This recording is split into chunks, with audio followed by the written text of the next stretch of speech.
কোন ব্যক্তি শীতের রাতে ল্যাপ কম্বল ইত্যাদি ছেড়ে উঠে উজু করে সালাতের মধ্যে দাঁড়ায়, আল্লাহ তাকে দেখে খুশিতে হাসতে থাকে। আরেকজনকে দেখলেন তার শরীরের মধ্যে ময়লা কাপড়,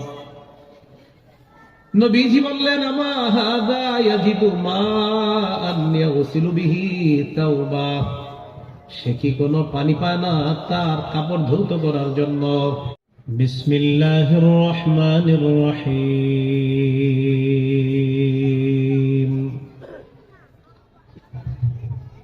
وأقيموا الصلاة وآتوا الزكاة واركعوا مع الراكعين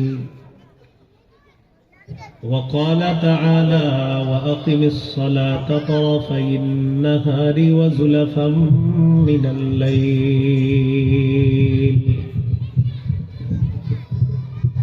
إن الحسنات يذهبن السيئات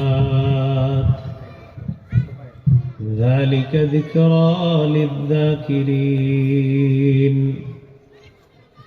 وقال رسول الله صلى الله عليه وسلم لا إيمان لمن لا أمانة له ولا صلاة لمن لا طهور له ولا دين لمن لا صلاة له إنما موضع الصلاة من الدين كموضع الرأس من الجسد أو كما قال عليه الصلاة والسلام اللهم صل على محمد وعلى آل محمد كما صليت على إبراهيم وعلى آل إبراهيم إنك حميد مجيد اللهم بارك على محمد وعلى آل محمد كما باركت على إبراهيم وعلى آل إبراهيم إنك حميد مجيد اللهم إني أعوذ بك من شر لساني ومن شر سمعي ومن شر بصري ومن شر مني অধ্যকার মাহফিলের সম্মানিত সভাপতি, উপস্থিত হযরত উলামায়ে কেরাম, বিশেষ করে এতক্ষণ আপনাদের সামনে গুরুত্বপূর্ণ নসিহত পেশ করছিলেন আল্লামা মুফতি হিফজুর রহমান দামাত বরকাতুহুমুল আলিয়া এবং সর্বস্তরের মুসলমান ভাইয়েরা, আল্লাহ তাআলার দরবারে শুকরিয়া আদায় করছি, আল্লাহ আমাদেরকে এই মাহফিলে উপস্থিত হওয়ার তৌফিক দান করেছেন বলি আলহামদুলিল্লাহ। সূরাতুল বাকারা 43 নম্বর আয়াতে কারিমা তেলাওয়াত করলাম। এই আয়াতে আল্লাহ তাআলা বলেছেন ওয়াকিমুস সালাহ, তোমরা নামাজ কায়েম করো। সূরা হুদের 114 নম্বর আয়াতে আল্লাহ বলেছেন ওয়াকিমিস সালাতা তারাফাইন নাহারি ওয়া যুলাফাম মিনাল লাইল,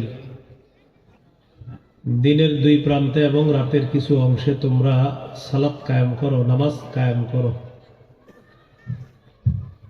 সূরা তাহার 14 নম্বর আয়াতে আল্লাহ তাআলা বলেন ইন্নানি আনাল্লাহ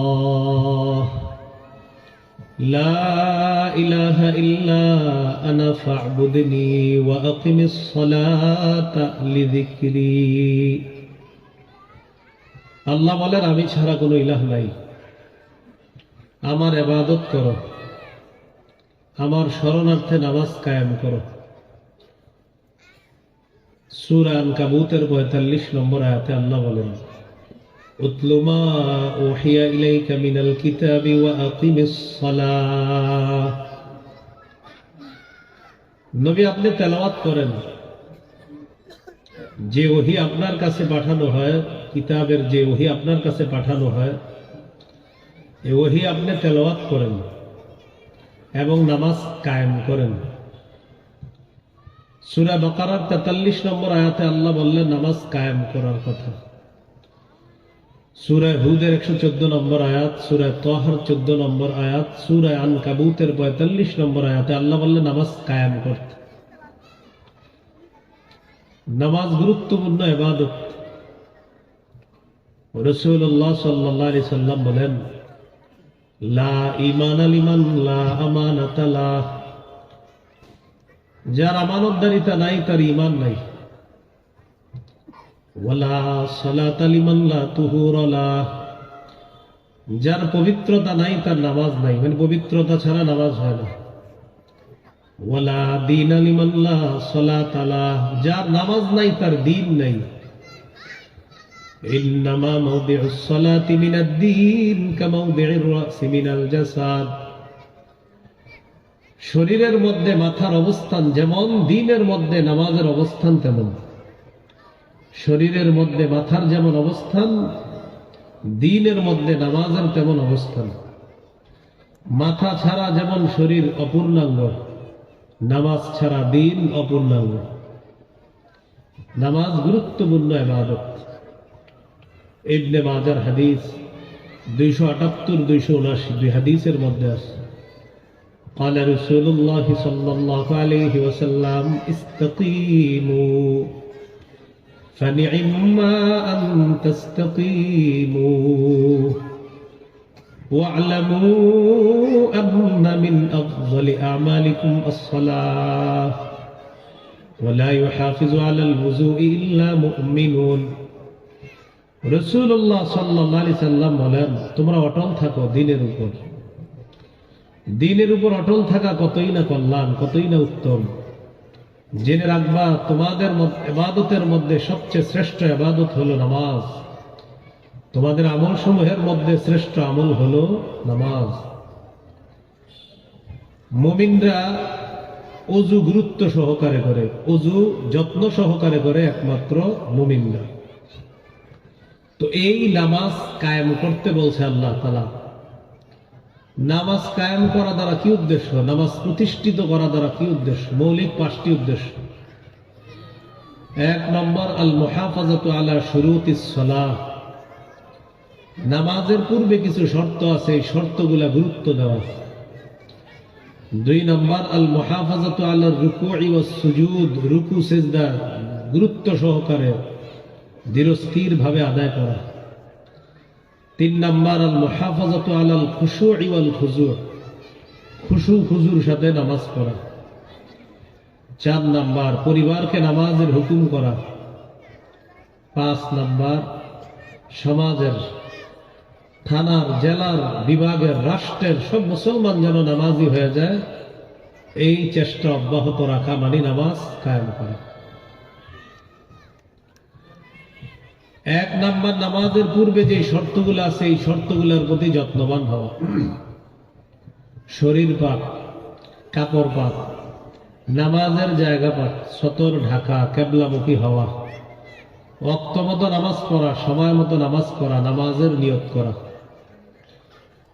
শরীর পবিত্র আছে কিনা নামাজের পূর্বে একটু চেক করা, আমার শরীরটা পবিত্র আছে কিনা, এইটা মানিও নামাজ কায়েম করা। সূরা মাইদার 6 নম্বর আয়াতে আল্লাহ বলেন, ইয়া আইয়ুহাল্লাযীনা আমানু ইযা কুমতুম ইলাস সালাহ ফাগসিলু ওয়ুজুহাকুম ওয়া আইদিয়াকুম ইলাল মারাফিকি ওয়ামসাহু বিরুউসিকুম ওয়া আরজুলাকুম ইলাল কা'বাইন। আল্লাহ তাআলা বলেন, হে ঈমানদারগণ, যখন তোমরা নামাজের ইচ্ছা করো, মুখমণ্ডল ধৌত করো, 2 হাত ধৌত করো, মাথা মাসাহ করো, 2 পা ধৌত করো। ওযুর 4 ফরজ চলে আসে। তাহলে ওযু না থাকলে ওযু করা, গোসল ফরজ হলে গোসল করা।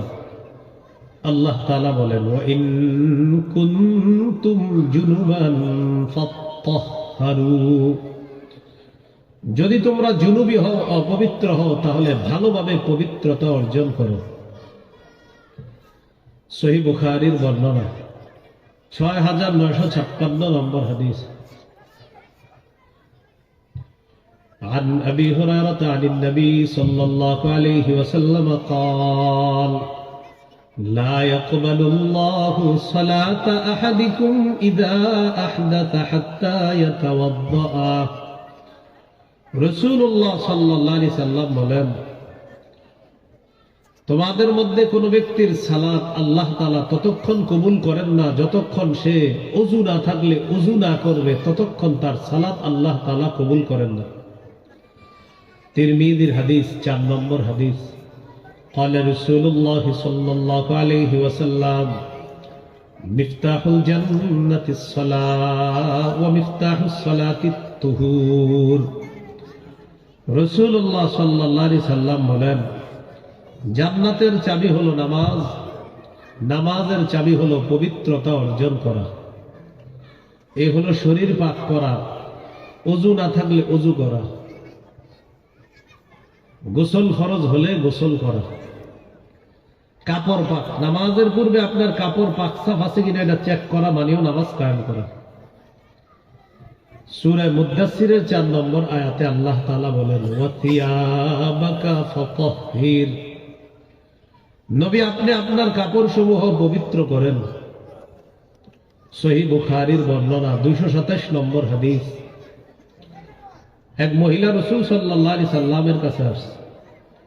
জাআত ইমরাআতুন নবী সাল্লাল্লাহু আলাইহি ওয়াসাল্লাম فقالت أرأيت إحدانا تحيض في الثوب فكيف تصنع يا رسول الله। এক মহিলা রাসূলুল্লাহ সাল্লাল্লাহু আলাইহি সাল্লামের কাছে এসে বললেন, ওগো আল্লাহর রাসূল, আমাদের নারীদের কাপড়ের মধ্যে কোনো নাপাকি লাগলে এটা পবিত্র করার কি উপায়? فقال رسول الله صلى الله عليه وسلم تحته। নবীজি বললেন, ওই নাপাকি প্রথমে ঘষবে, ঘষে উঠাবে, ثم تغرسه بالماء, এরপর পানি দিয়ে এটাকে রিগড়িয়ে নেবে, وتنضحه, এরপর কাপড়টা ভালোভাবে চিপবে, চিপার পর এটা শুকাতে দিবে, ثم تصلي فيه, এরপর ওই পবিত্র কাপড়ে নামাজ পড়বে।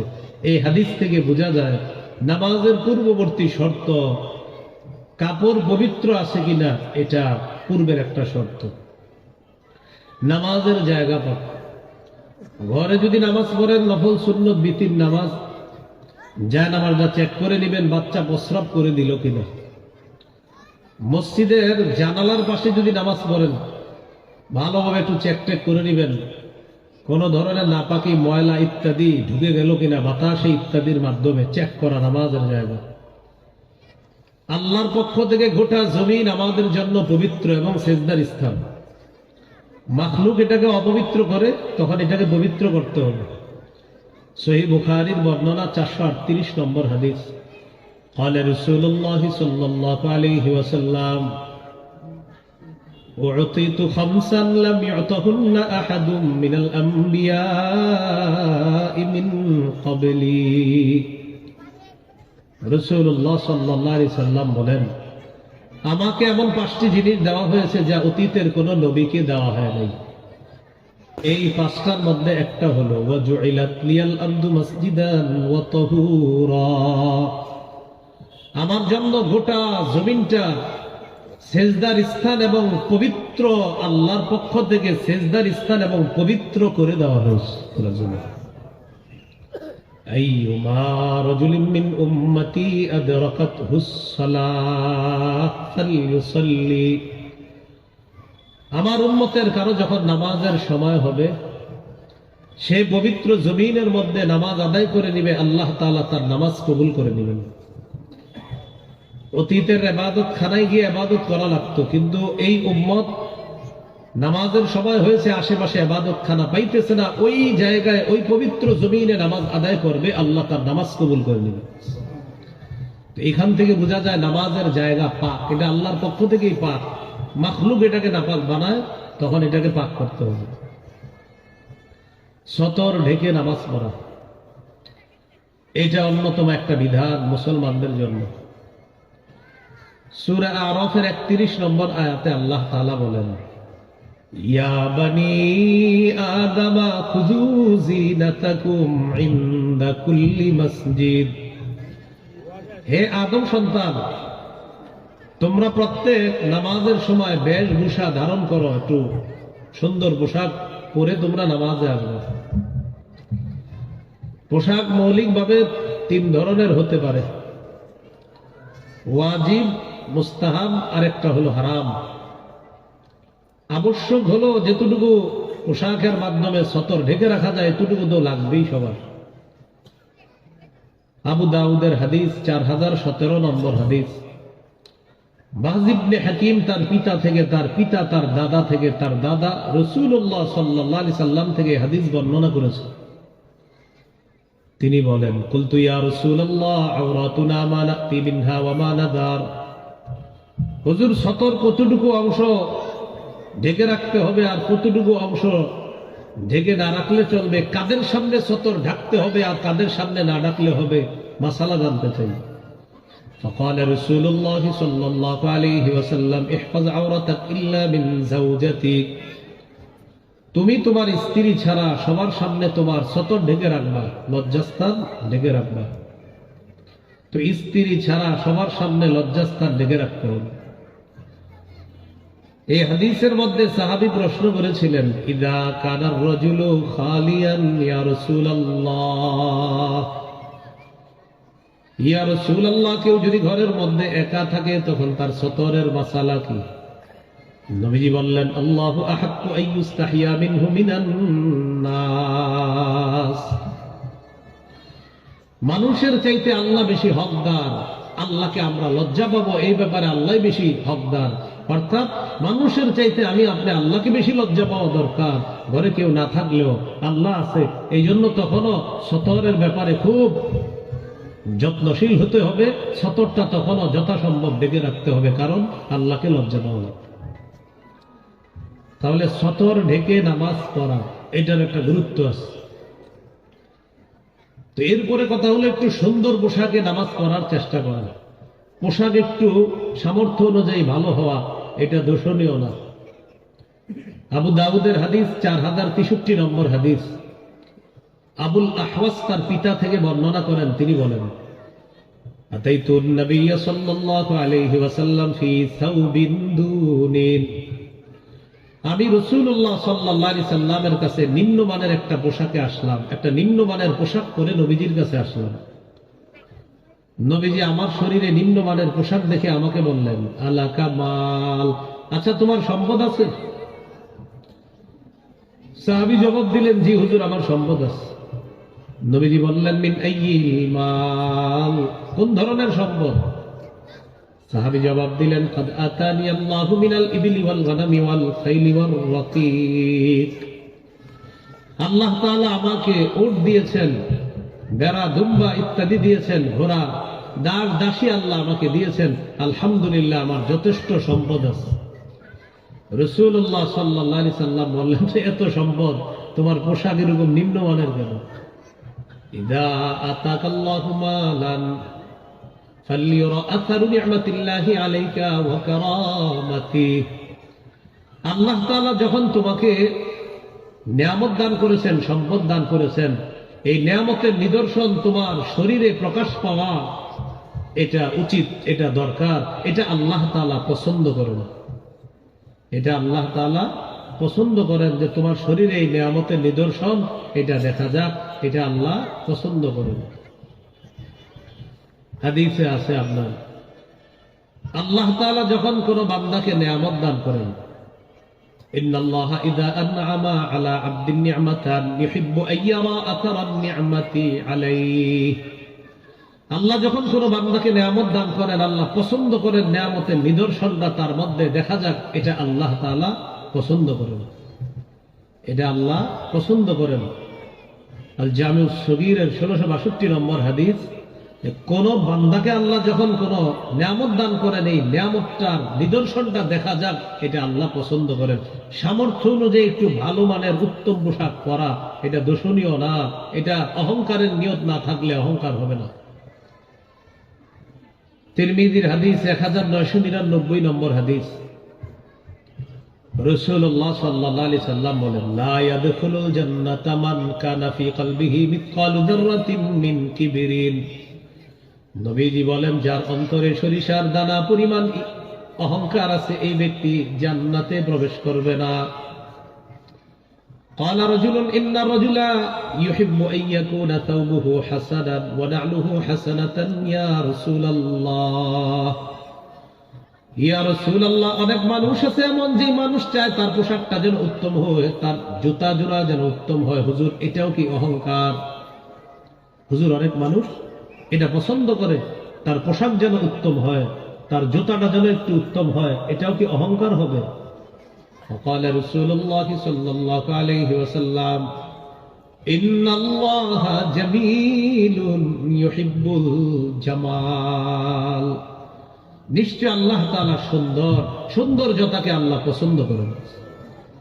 সামর্থ্য অনুযায়ী আপনি যদি একটু পরিপাটি হয়ে থাকেন, ঢিলে ঢালা পোশাক পরে থাকেন, এটা দোষণীয় না, এটা আল্লাহ পছন্দ করেন। বিপরীত দিকে ইচ্ছা করে আপনার ভালো পোশাক থাকার পরেও আপনি ময়লা দয়লা পোশাক যদি পরেন, এটা ঠিক না। মানে আপনার ভালো পোশাক আছে, সাবানও আছে, কাপড় ধোয়ার পানি আছে, কিন্তু আপনি ধোন না ইচ্ছা করে। 2 বছর গোসল করেন না, চুল জটলা বানাইছেন, আপনি ইচ্ছা করে সালার বস্তা গায়ে দিচ্ছেন আর জনগণকে বুঝাইতেছেন যে আসলে আমি একদম কিছুই না। আবু দাউদের হাদিস 4062 নম্বর হাদিস, জাবের রাদিয়াল্লাহু তাআলা আনহুর বর্ণনা, তিনি বলেন, আতানা রাসূলুল্লাহ সাল্লাল্লাহু আলাইহি ওয়াসাল্লাম ফারাআ রাজুলান শাইতান ক্বাদ তাফাররাকা শা'রুহু। নবীজি আমাদের কাছে আসলেন, আসার পর এক ব্যক্তিকে দেখলেন তার চুলগুলো এলোমেলো। নবীজি বললেন, আমা হাযা ইয়াজিদু মা ইউসাক্কিনু বিহি শা'রা। আচ্ছা, সে কি কোনো চিরুনি পায় না তার মাথার চুলগুলো আছড়ানোর জন্য?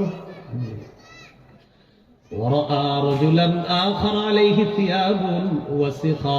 আরেকজনকে দেখলেন তার শরীরের মধ্যে ময়লা কাপড়। নবীজি বললেন, আমা হাযা ইয়াজিদু মাআন ইয়াগসিলু বিহি তাওবা।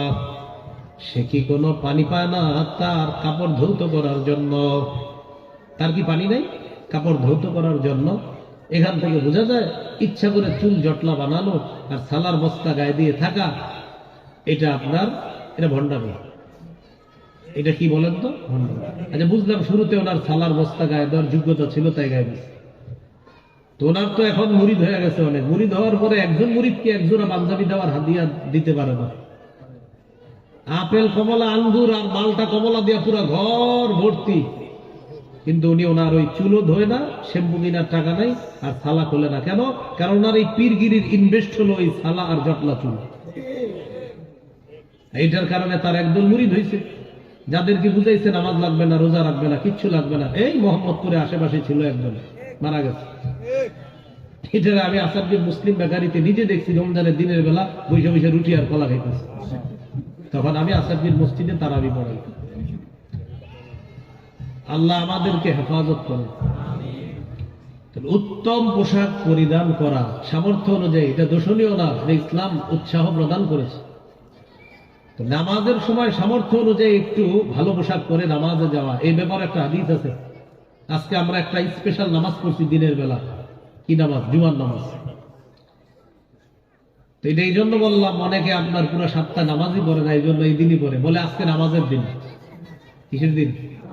এর আগে 6 দিন কিসের দিন ছিল? হ্যাঁ, তাড়াতাড়ি দোকান বন্ধ করে, আজকে না নামাজের দিন, এরকম বলে। ইবনে মাজার হাদিস 1056 নম্বর হাদিস, আয়েশা সিদ্দিকা রাদিয়াল্লাহু তাআলা আনহার বর্ণনা, তিনি বলেন, আন্নান নবী সাল্লাল্লাহু আলাইহি ওয়াসাল্লাম খাতাবান নাস ইয়াউমাল জুমুআতি ফারাআ আলাইহিম সিয়াবান নিমার। সাহাবীদের উদ্দেশ্যে আল্লাহ নবী ভাষণ দিতেছিলেন, খুতবা দিতেছিলেন। সাহাবীর মধ্যে অনেকের শরীরের মধ্যে নবী তাকায়া দেখলেন কাজের পোশাক পরে আছে, তারা কাজের পোশাক পরে জুমার নামাজে চলে আসছে, কাজের পোশাক পরে নামাজে আসছে। فقال رسول الله صلى الله عليه وسلم أما على أحدكم إن وجد سعة أن يتخذ ثوبين سوى ثوبي مهنته তোমাদের মধ্যে যাদের সামর্থ্য আছে তারা কাজের পোশাকে যে কাজটা করে, তারা পোশাক পরে যে কাজ করে, কাজের পোশাক পরে যে কাজ করে, কাজ করার পর ওই পোশাকের পরিবর্তে জুমার জন্য আরো 2 জোড়া পোশাক রাখবে, যেন ভালো পোশাক পরে তারা জুমার সালাতে আসতে পারে। এই হাদিস থেকে বোঝা যায় জুমা ঈদের নামাজে একটু উত্তম পোশাক পরে যাওয়া। আর সূরা আরাফের 31 নম্বর আয়াতে আল্লাহ বললেন একটু বেশভূষা ধারণ করে সালাতের মধ্যে যাওয়া। এজন্য আমরা একটু পরিপাটি হয়ে আল্লাহর দরবারে আমরা যেন দাঁড়াতে পারি, আল্লাহ তৌফিক দান করুন। শরীর পাক, কাপড় পাক, নামাজের জায়গা পাক, সতর ঢেকে নামাজ পড়া, কেবলামুখী হওয়া, কেবলামুখী হয়ে নামাজ পড়া। মুসাফির যারা তাদের জন্য তো কেবলার মাসালা আছে। এই জন্য অপরিচিত কোথাও গেলে আপনি নির্ণয় করতে হবে কাবা, তারপর নামাজ পড়বেন। এমন জায়গায় গেছেন যাওয়ার পর আপনার মনে হবে এটা পশ্চিম, মানে আপনি একটা দিককে পশ্চিম মনে হয়েছে, নামাজ 3 রাকাত 2 রাকাত পড়ার পরে ঘরের মালিক এসে কয় আহা আপনি তো পূর্ব দিকে ফিরে নামাজ পড়ছেন। এই জন্য মনে হইলেই দাঁড়ায় যায় না। এরপরে মাসালা আছে যেখানে আপনার কোনো মানুষ পাবেন না, সেখানে তাহাজ্জুদ মাসালা আছে। কিন্তু আপনি যেখানে মানুষ আছে আশেপাশে লোকালয়, আর এখন মাশাআল্লাহ বাংলাদেশে মোটামুটি লোকালয় সব জায়গা গেলেন, কাউরে একটু জিজ্ঞাসা করে নেবেন যে আমি নামাজ পড়বো কেবলা কোনটা। বাইতুল মুকাররম কতবার যাই, কিন্তু বাইতুল মুকাররমের দক্ষিণ গেটটা আমার কাছে পশ্চিম মনে হয়। বাইরে গেলে আবার ঠিক আছে সব, কিন্তু ভিতরে ঢুকলে আমার মনে হয় দক্ষিণটারে পশ্চিম। লালবাগ 11 বছর আছি, কেল্লাটা ভিতরে ঢুকলে কেল্লার মসজিদের যে আপনার কাবাটা, এই কাবা আমার কাছে উত্তর মনে হয়, আর দক্ষিণ দিকটাকে মনে হয় পশ্চিম দিক। অথচ কেল্লার পশ্চিমেই শরীফিয়া মাদ্রাসা, যে মাদ্রাসার সাথে আমি সম্পৃক্ত আছি, আমার ওখানে তাফসীর করি। প্রত্যেকে কেল্লা থেকে পশ্চিমে, ওটার ভিতরে ঢুকলে পশ্চিমকে মনে হয় উত্তর। এই জন্য কোথাও গেলে আপনি কাবা নির্ণয় করতে হবে, কেবলা কোনটা এটা নির্ণয় করে নামাজ পড়বেন। এইটা নির্ণয় করে নামাজ পড়া মানেও নামাজ কায়েম করা। 17-18 মাস রাসূল সাল্লাল্লাহু আলাইহি সাল্লাম বাইতুল মুকাদ্দাসের দিকে ফিরে নামাজ পড়ে, মনটা চায় কাবার দিকে ফিরে নামাজ পড়তে, আর খালি আকাশের দিকে তাকায়। আল্লাহ তাআলা সূরা বাকারা 148-149 নম্বর আয়াত নাযিল করে দিলেন। قد نرى تقلب وجهك في السماء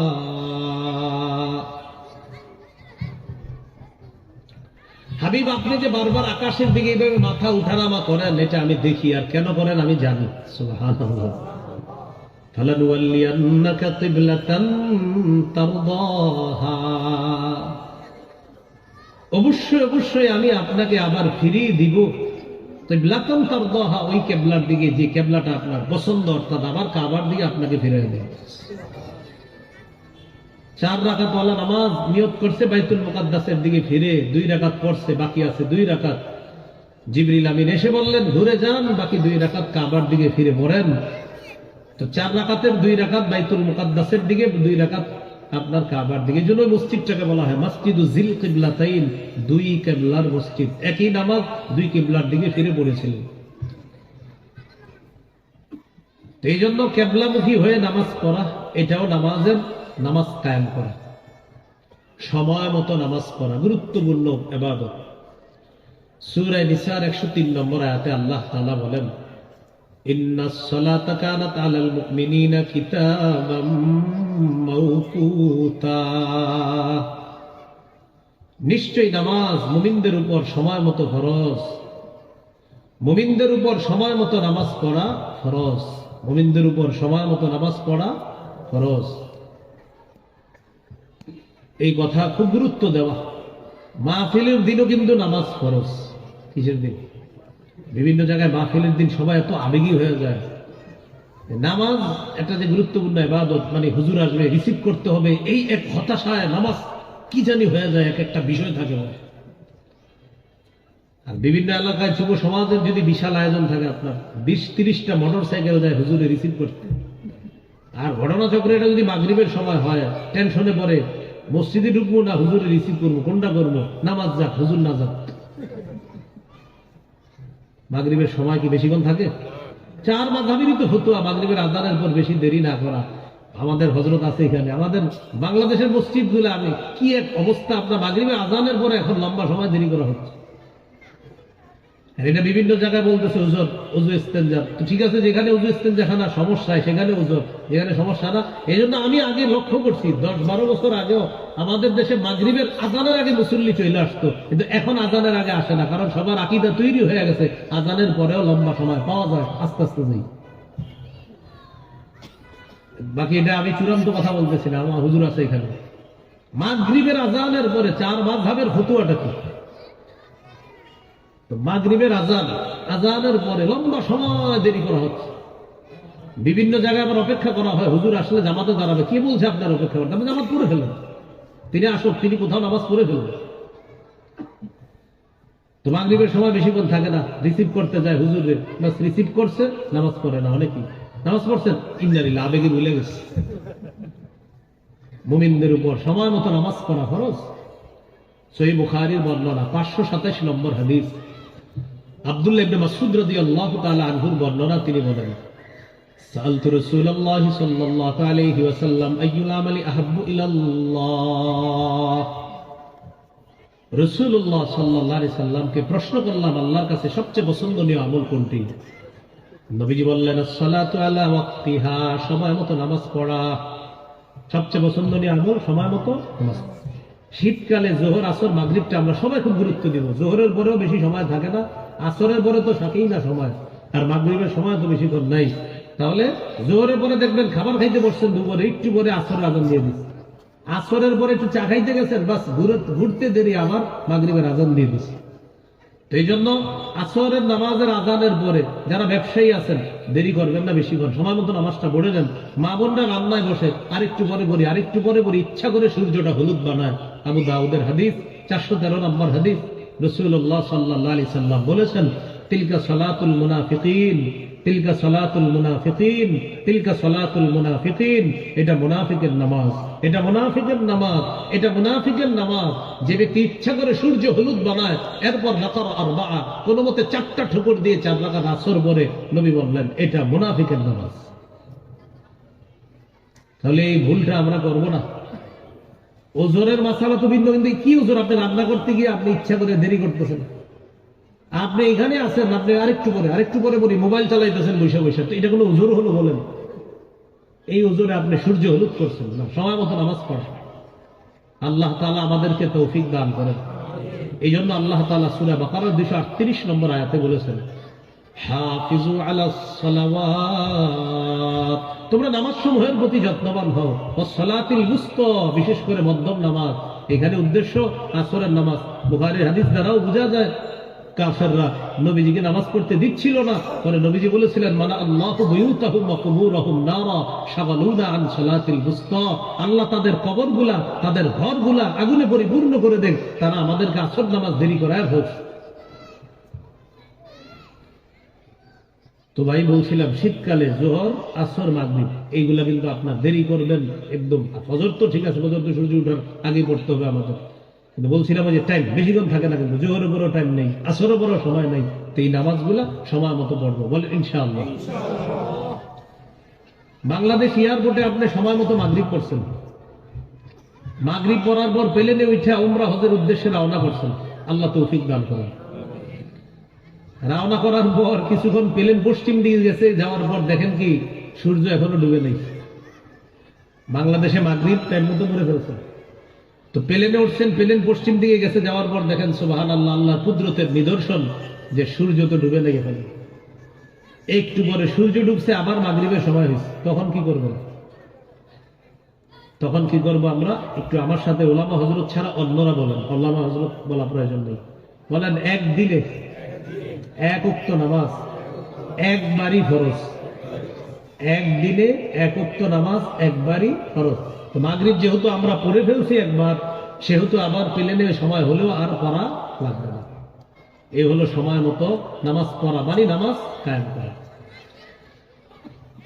জীবনে একটা প্রতিজ্ঞা করে ফেলেন, আমার জীবনে আমি সবচেয়ে গুরুত্ব দিব যে কাজটা, সেটা হলো নামাজ। নামাজের ব্যাপারে আমি কোনো ধরনের অলসতা করব না, বলেন ইনশাআল্লাহ। নামাজের নিয়ত করা, এটাও নামাজের পূর্ববর্তী শর্ত। আজকে আজকে যারা আমরা মাগরিব পড়েছি, বাসা থেকে এই নিয়ত করে আমরা বের হয়েছি মাগরিব পড়বো, বাস এটা নিয়ত হয়ে গেছে।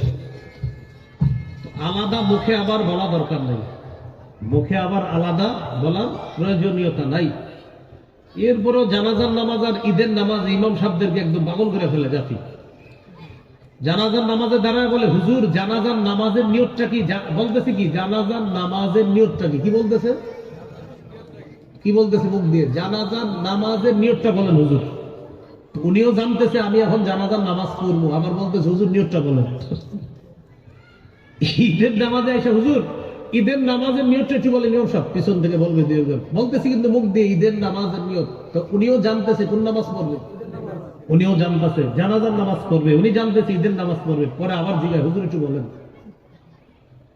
তো এরকম দুই একজন বলে ফেলে আর কি। তারপরে হুজুরা বলে দেয়, ভাই এরকম এরকম বলেন।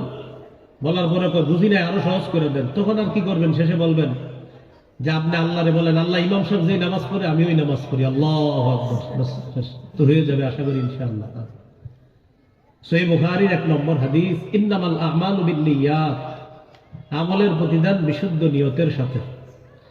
এই হলো নামাজ কায়েম করা দ্বারা 5 উদ্দেশ্যের প্রথম উদ্দেশ্য গেল নামাজের পূর্ববর্তী শর্তগুলা গুরুত্ব দেওয়া।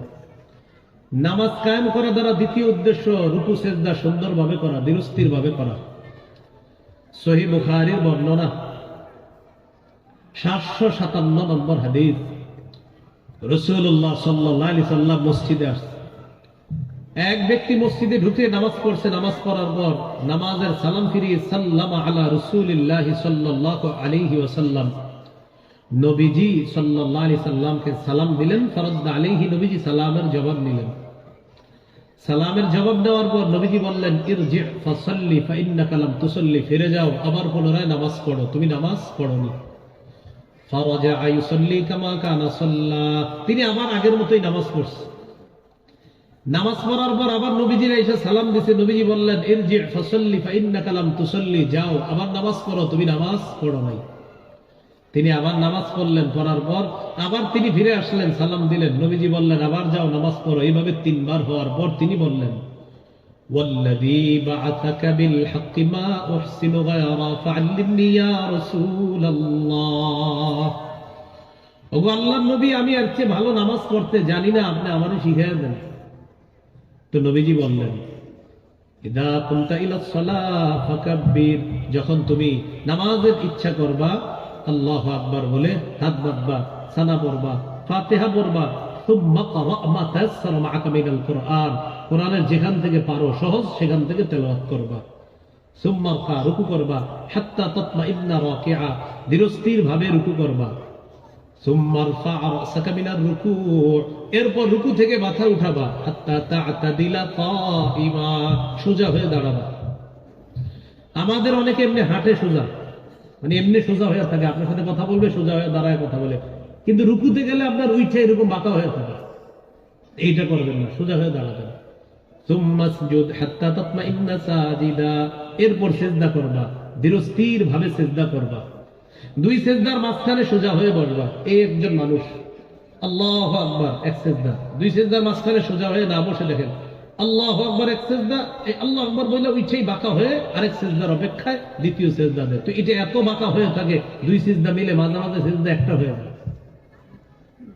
তো এই জন্য সোজা হয়ে বসবেন, এরপরে সিজদা করবেন। আরেকটা হলো ওজোর, আপনার মাথায় সমস্যা, আপনার শরীর বাঁকা, সেটা তো মাসালা, আপনার কেউ কিছু বলবে না, যে আপনি এমনি সুন্দর মানুষ, নামাজে গেলে শুধু এরকম বাঁকা হয়ে থাকেন। এরপর দ্বিতীয় সিজদা করবা। নবীজি বললেন, ইফআল যালিকা ফি সালাতিকা কুল্লিহা, তোমার জীবনে যত রাকাত পড়বা এইভাবে নামাজ পড়বা, তাহলে এটা হবে নামাজ। এই নামাজ নামাজ হয়ে সালাত হয়ে আল্লাহর কাছে যাবে। তো বলছিলাম রুকু সেজদা ধীরস্থির ভাবে করতে হবে। যখন আমরা সুন্নত পড়ব, বিতির পড়ব, নফল পড়ব, তখন আমরা চেষ্টা করব নামাজগুলো একটু লম্বা করতে। একা একা নামাজ, ইমামের বিষয়ে তো আপনার ইচ্ছা না, ইমাম সাহেব যতক্ষণ নামাজে আছে আমি ততক্ষণ থাকতে হবে, উনি যতক্ষণ দাঁড়াবে আমার দাঁড়াতে হবে, উনি রুকি দিবে যতক্ষণ ততক্ষণ। আর ইমাম সাহেব আমার আপনাকে লক্ষ্য করে নামাজ পড়াবে না, উনি সুস্থ মানুষ, অসুস্থ মানুষকে, উনি সবলকে, দুর্বল, সবার প্রতি লক্ষ্য রেখে ইমামতি করতে হবে। তো আপনি যখন একা একা সুন্নত নফল বিতির পড়বেন, একটু চেষ্টা করবেন লম্বা করতে। আবু দাউদের হাদিস 1449 নম্বর হাদিস। আব্দুল্লাহ ইবনে হুবশিয়িল খাসআমি রাদিয়াল্লাহু তাআলা আনহুর বর্ণনা, তিনি বলেন আন্না রাসূলুল্লাহ সাল্লাল্লাহু আলাইহি ওয়াসাল্লাম সুইলা আইয়ুল আমালি আফযাল, নবীজিকে প্রশ্ন করা হলো, হুজুর আল্লাহর কাছে সবচেয়ে মর্যাদাপূর্ণ আমল কোনটি? فقال رسول الله صلى الله عليه وسلم طول القيام, লম্বা সময় দাঁড়িয়ে থাকা। সুবহানাল্লাহ, নামাজে একটু লম্বা সময় দাঁড়াবো আমরা। এই যে শীতকালে তুমি তাহাজ্জুদ পড়তে পারো রাতের বেলা। সহিহুত তারগীবের 630 নম্বর হাদিসে আসছে, রাজুলুন কামা ফি লাইলাতিন বারিদাতিন মিন ফিরাশি ওয়া লিহাফি ওয়া দিসারিহি ফাকামা সুম্মা তাওয়াদ্দা সুম্মা কামা ইলা সালাহ। কোন ব্যক্তি শীতের রাতে ল্যাপ, কম্বল ইত্যাদি ছেড়ে উঠে উযু করে সালাতের মধ্যে দাঁড়ায়, আল্লাহ তাকে দেখে খুশিতে হাসতে থাকে। লম্বা সময় নামাজে দাঁড়ানো এটা আল্লাহর কাছে মর্যাদাপূর্ণ ইবাদত।